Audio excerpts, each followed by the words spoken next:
오늘 우리에게 주시는 하나님의 말씀은 마태복음 26장 36절에서 46절까지 말씀입니다.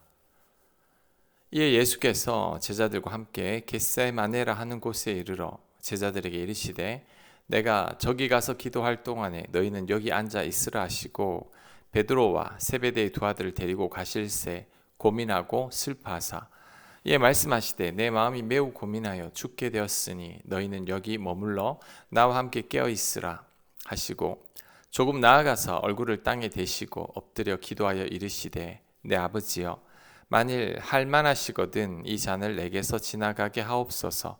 그러나 나의 원대로 마시옵고 아버지의 원대로 하옵소서 하시고 제자들에게 오사 그 자는 것을 보시고 베드로에게 말씀하시되 너희가 나와 함께 한 시간도 이렇게 깨어 있을 수 없느냐?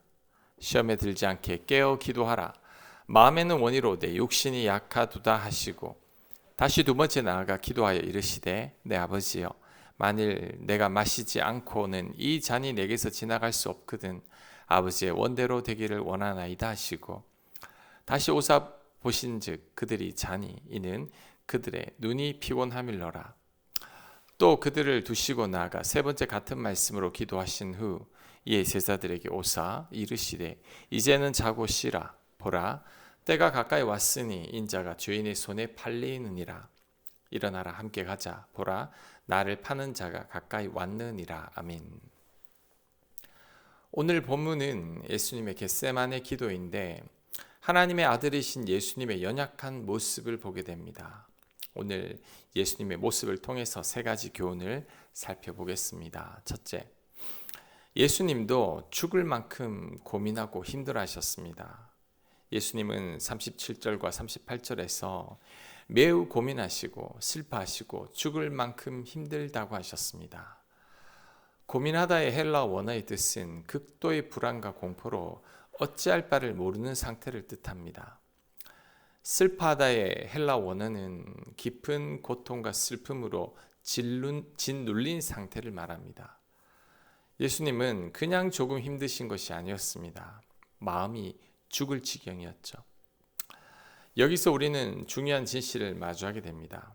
예수님은 참 하나님이시지만 동시에 참 사람이셨다는 거죠.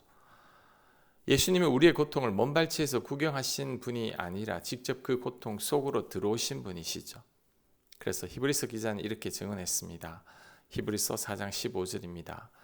우리에게 있는 대제사장은 우리의 연약함을 동정하지 못하실 리가 아니요 모든 일에 우리와 똑같이 시험을 받으신 이로되 죄는 없으시니라. 아멘.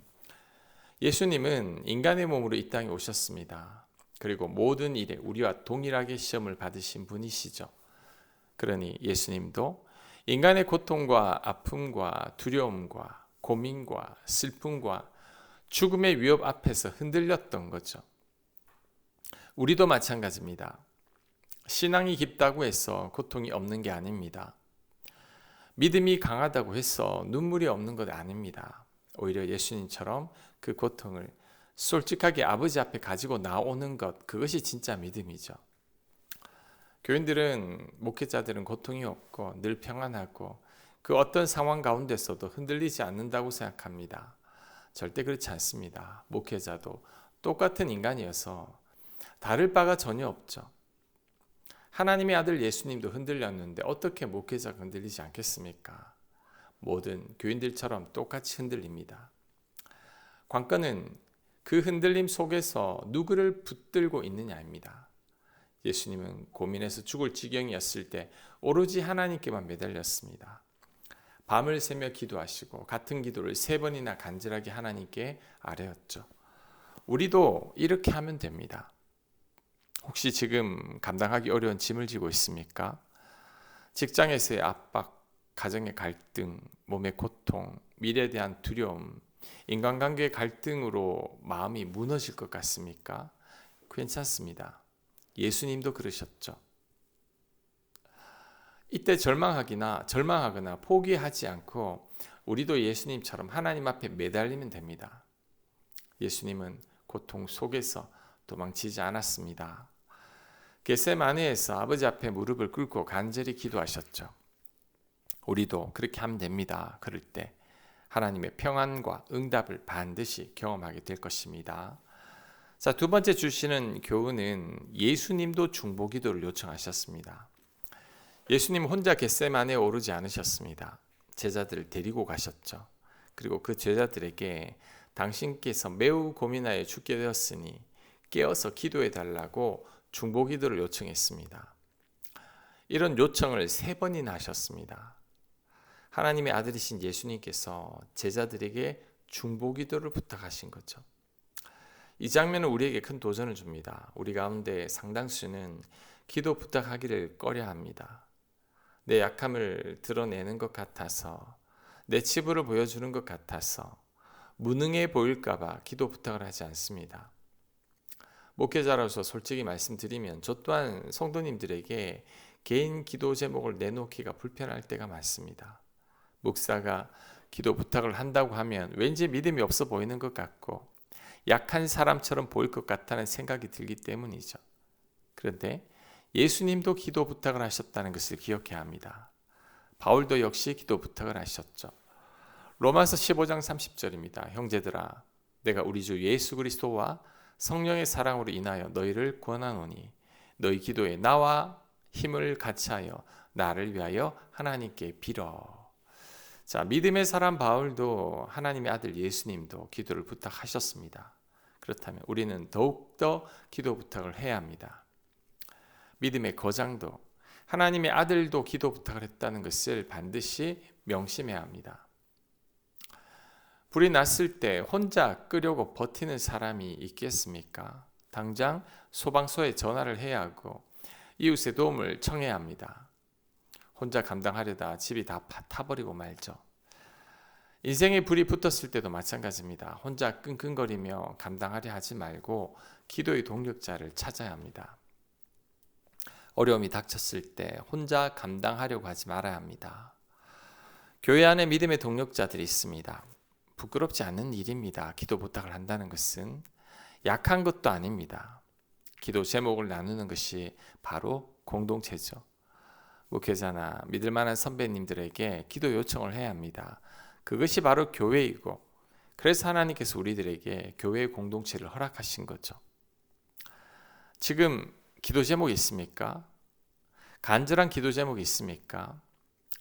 믿을 만한 사람에게 기도 부탁을 하십시오. 영적 리더들에게 기도 부탁을 하면 됩니다. 불안하면 비밀로 해줄 것을 요청하면서 기도 부탁을 하면 됩니다. 기도는 힘을 보탤수록 더 큰 힘을 발휘합니다.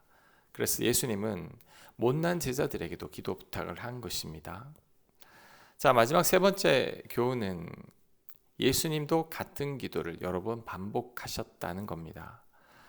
예수님은 겟세마네에서 하룻밤에 같은 기도를 3번이나 반복했습니다. 기도의 내용도 같았습니다. 3번째 같은 말씀으로 기도하신 후에 비로소 기도를 그치셨죠. 그리고 평안과 담대함을 얻으셨고 십자가의 길을 담담하게 걸어가셨습니다. 오랫동안 기도를 했지만 응답이 없어서 포기하려고 한 적이 있습니까? 아무런 답이 없는 하나님께 서운한 적이 있습니까? 자, 오늘 말씀을 떠올려야 합니다. 하나님의 아들인 예수님도 같은 기도를 3번이나 하셨습니다. 예수님도 포기하지 않으시고 기도를 반복하셨죠. 예수님의 과부와 불의한 재판관 비유를 생각해야 합니다. 가난한 과부는 자신의 원한을 풀어달라고 재판관을 조르고 또 조릅니다. 날마다 찾아가서 자신의 원한을 풀어달라고 했습니다. 하나님도 두려워하지 않는 재판관도 과부의 끈질김에 결국 두 손 두 발을 다 들게 됐습니다. 그래서 과부의 원한을 풀어주었죠. 이 비유의 핵심은 과부의 포기하지 않는 끈질김이 응답을 이끌어냈다는 겁니다. 또한 악한 재판관도 과부의 청을 들어주는데 하물며 좋으신 하나님께서 왜 우리들의 기도를 듣지 않으시겠나 하는 것입니다. 그러니 우리들도 끈질기게 기도해야 합니다. 예수님처럼 같은 기도지만 간절함으로 구하고 또 구해야 합니다. 혹시 오랫동안 기도해온 제목이 있습니까?